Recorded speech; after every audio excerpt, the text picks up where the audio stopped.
दुनिया की सबसे पहली औरत को अल्लाह ने कैसे पैदा किया? क्या हजरत आदम अलैहिस्सलाम की तरह इस औरत को भी मिट्टी से पैदा किया गया था? ये औरत कौन थी और इनका निकाह हजरत आदम अलैहिस्सलाम से कैसे हुआ था? अल्लाह ने इनको जन्नत में रहने का हुक्म दिया, लेकिन जन्नत में इन्होंने ऐसा क्या किया कि अल्लाह ताला ने इन दोनों को जन्नत से निकालकर जमीन पर पटक दिया? जब हजरत आदम अलैहिस्सलाम को फरिश्तों ने सजदा किया और इब्लीस इनकार और तकब्बुर की वजह से मरदूद हो गया। हजरत आदम अलैहिस्सलाम जो खाक से पैदा किए गए थे, आपका जन्नत में कोई हम जिन्स ना था, क्योंकि फरिश्ते अलग मखलूक थे। हजरत आदम अलैहिस्सलाम जन्नत में एक मुद्दत तक अकेले जिंदगी बसर करते रहे, लेकिन अपनी जिंदगी के राहत व सुकून में एक वहशत और खला महसूस करते थे। इसलिए उनकी तबीयत और फितरत में किसी मुनिस्त व गमख्वार की याद नजर आती थी। इसलिए अल्लाह ताला ने आप पर नींद को मुसल्लत किया, फिर आपकी बाईं पसली से हजरत हवा को पैदा किया और उस पसली की जगह गोश्त रख दिया। जब हजरत आदम अलैहिस्सलाम बेदार हुए तो आपने अपने सर के पास एक औरत को बैठे हुए पाया। आपने उस औरत से पूछा, तुम कौन हो? उन्होंने कहा, मैं औरत हूँ। फिर आपने पूछा, अल्लाह ने तुम्हें क्यों पैदा किया है? हजरत हवा ने अर्ज किया कि अल्लाह ने मुझे आपके लिए पैदा किया है ताकि आप मुझसे सुकून हासिल करो। हजरत आदम अलैहिस्सलाम जन्नत में अपना हमदम और साथी पाकर बहुत खुश हुए और दिल में इत्मीनान महसूस किया।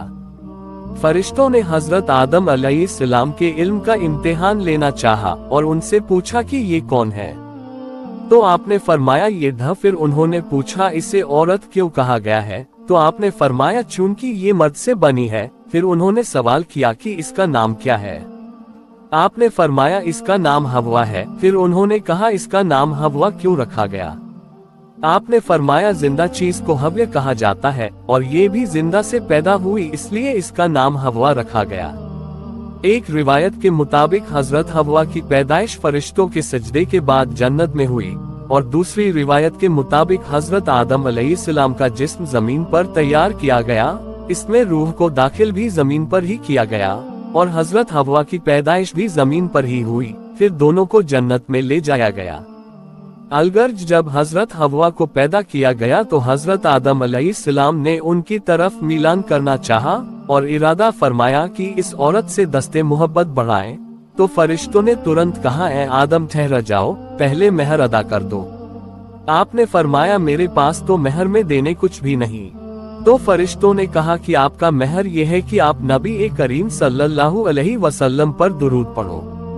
एक रिवायत में 3 दफा और एक में 70 मर्तबा दुरूद पाक पढ़ने का हुक्म दिया गया। इस वाक़ये से यह पता चला कि बेशक नबी करीम सल्लल्लाहु अलैहि वसल्लम हर मौजूद चीज के लिए वसीला हैं, यहाँ तक कि आप सबके बाप हजरत आदम अलैहिस्सलाम का भी वसीला है। दूसरी रिवायत के मुताबिक हजरत आदम अलैहिस्सलाम और हजरत हवा को शादी के बाद फरिश्ते सोने के तख्त पर बैठाकर इस तरह जन्नत में ले गए जिस तरह बादशाहों को इज्जत की खातिर उठाकर ले जाते हैं। गोया की बारात की वापसी पर फरिश्ते सुनहरी डोली में दोनों मियाँ बीवी को उठाकर ला रहे हैं। हजरत आदम अलैहिस्सलाम और हजरत हवा को अल्लाह ताला से इजाजत मिली कि वो जन्नत में रहें और जन्नत की हर एक चीज से फायदा उठाएं, मगर एक पेड़ को निशान जद करके बता दिया गया कि उसके फल को हरगिज ना खाएं, यहाँ तक कि उसके पास तक भी ना जाएं। अब इब्लीस को एक मौका हाथ आया। उसने हजरत आदम और हजरत हवा के दिल में ये वसवसा डालना चाहा कि ये पेड़ जन्नत का पेड़ है, इसका फल खाना जन्नत में हमेशा आराम व सुकून और अल्लाह का कुर्ब पाने की जमानत देता है। इब्लीस ने कसमें खाकर उनको बताया कि मैं तुम्हारा खैर ख्वाह हूँ, दुश्मन नहीं हूँ। ये सुनकर हजरत आदम के इंसानी और बशरी ख्वास में सबसे पहले भूल चूक ने जुहूर किया। वो ये भुला बैठे कि अल्लाह का ये हुक्म जरूरी था। आखिरकार जन्नत में हमेशा कियाम और अल्लाह के कुर्ब के अज़्म में लग्जिश पैदा कर दी और उन दोनों ने उस पेड़ का फल खा लिया। उस फल का खाना था कि बशरी लवाजिम यानी इंसानी जरूरतें उभरने लगी। देखते ही देखते दोनों जन्नती लिबास से महरूम हो गए यानी नंगे हो गए। जल्दी जल्दी हजरत आदम और हजरत हवा पत्तों से अपना सतर ढकने लगे। गोया इंसानी तमद्दुन की यह शुरुआत थी कि उसने बदन ढांपने के लिए सबसे पहले पत्तों का इस्तेमाल किया। इधर ये हो ही रहा था कि अल्लाह ताला का गजब उतरा और हजरत आदम से पूछताछ हुई कि मना करने के बावजूद हुक्म क्यों नहीं माना। हजरत आदम आखिर आदम थे, अल्लाह की बारगाह के मकबूल थे, इसलिए शैतान की तरह मुनाजरा नहीं किया और अपनी गलतियों को तावीलों के पर्दे में छुपाने की बेमतलब की कोशिश से बाज रहे। नदमत व शर्मसारी के साथ इकरार किया कि गलती जरूर हुई, लेकिन इसकी वजह सरकशी नहीं बल्कि इंसान होने के नाते भूल चूक इसकी वजह है। फिर भी गलती है, इसलिए तौबा व इस्तिगफार करते हुए माफ कर दिए जाने की दरख्वास्त करता हूँ।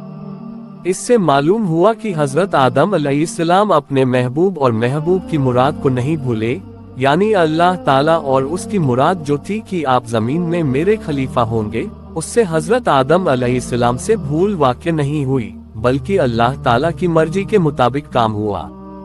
अल्लाह ताला बंदे को जिस काम का हुक्म दे उसकी खिलाफ वर्जी यकीनन गुनाह है, लेकिन उसका कानून ये है कि वो बंदों को उसी काम का हुक्म देता है जो बंदे के इख्तियार में हो। कुरान करीम ने फरमाया, जिसका तर्जुमा ये है, यानी अल्लाह ताला किसी की ताकत व इख्तियार से बाहर उसे कोई हुक्म नहीं देता।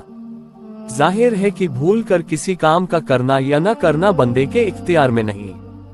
अब इस बात का फैसला कि हजरत आदम अलैहिस्सलाम कसदन उस दरख्त के करीब गए या भूल कर बिला कशर, खुद कुरान मजीद से ही सुन लीजिए। अल्लाह ताला ने फरमाया, और बेशक हमने उससे पहले आदम अलैहिस्सलाम से दरख्त के करीब न जाने का अहद लिया, वो भूल गए और हमने उनका कोई कसद न पाया। साबित हुआ कि आदम अलैहिस्सलाम से किसी किस्म का कोई जुल्म सरजद नहीं हुआ और ना उन्होंने कोई शिर्क किया, ना उनसे कोई हक तलफी हुई, ना उनसे किसी मासियत और गुनाह का सुदूर हुआ। जैसे रोजेदार का रोजे की हालत में भूल कर खाना पीना गुनाह नहीं, उसी तरह आदम अलैहिस्सलाम का उस दरख्त से भूल कर खा लेना भी गुनाह नहीं।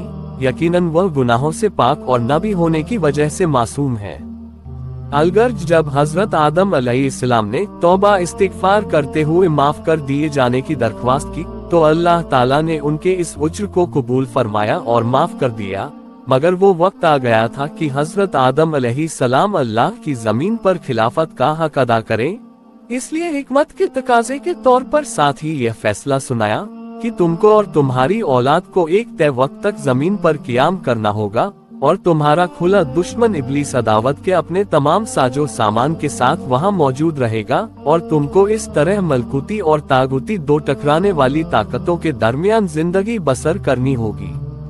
इसके बावजूद अगर तुम और तुम्हारी औलाद मुखलिस और सच्चे बंदे और सच्चे नायब साबित हुए, तो तुम्हारा असल वतन जन्नत हमेशा की तरह तुम्हारी मिल्कियत में दे दिया जाएगा।